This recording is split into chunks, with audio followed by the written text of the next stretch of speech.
Now, the Holness administration always wants to paint a picture that they govern fairly. But of course, they are quick to remind us that they are above and beyond reproach, or in this case, the law. The now infamous illicit 6 have been a bone of contention for months in Parliament in light of the tabling of the Integrity Commission annual report. Now, the question you might be asking is, who are the illicit 6 and why are they being protected? Who benefits from them not being named? And where is the justice in all of this? 6 Jamaican politicians are being accused of illicit enrichment, which means that they own assets disproportionate to their lawful earnings. Now, whenever you enter into territory like these, the politicians are quick to say that you're bad mind. But I digress. As I stated before, their identities have remained unknown, which of course have led to mounting speculations and fingers being pointed at Prime Minister Andrew Holness by critics who have noticed that his statutory deduction is yet to be certified by the Integrity Commission. The Prime Minister and his team seemingly are going through great lengths to not address the matter. As it is, it would appear that the contents of this report is so damning that the new House Speaker, Juliet Holness, have gone against the grain by ruling that all reports from the Auditor General and the Integrity Commission should be forwarded to an oversight committee for review. The Speaker is not always right, but the ruling is always final.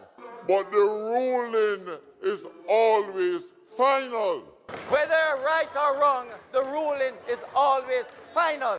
The Speaker is not always right, he said, but the ruling is final. But the ruling is always final. Justice Minister Delroy Chuck has even admitted that the government is trying to prevent public embarrassment and speculation by ending the practice of tabling all AG and IC reports. Well done on evading our suspicions. Now, of course, it is not unusual or unreasonable for us well-thinking Jamaicans to ask, what was the thinking behind this ruling?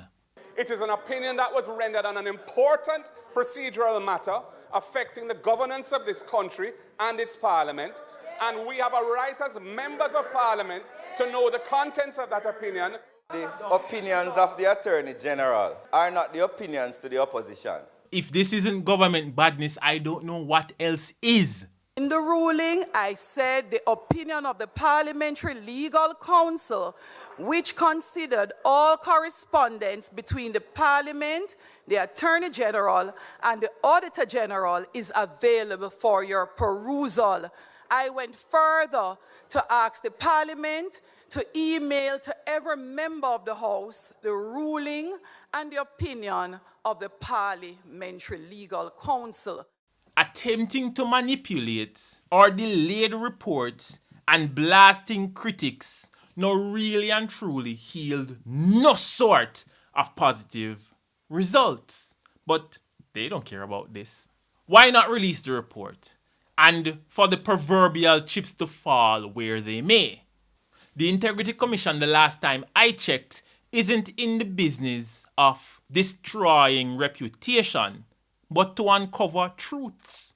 Unless you're telling us that the Integrity Commission lacks integrity. What are your thoughts, people? Why are they hiding this report?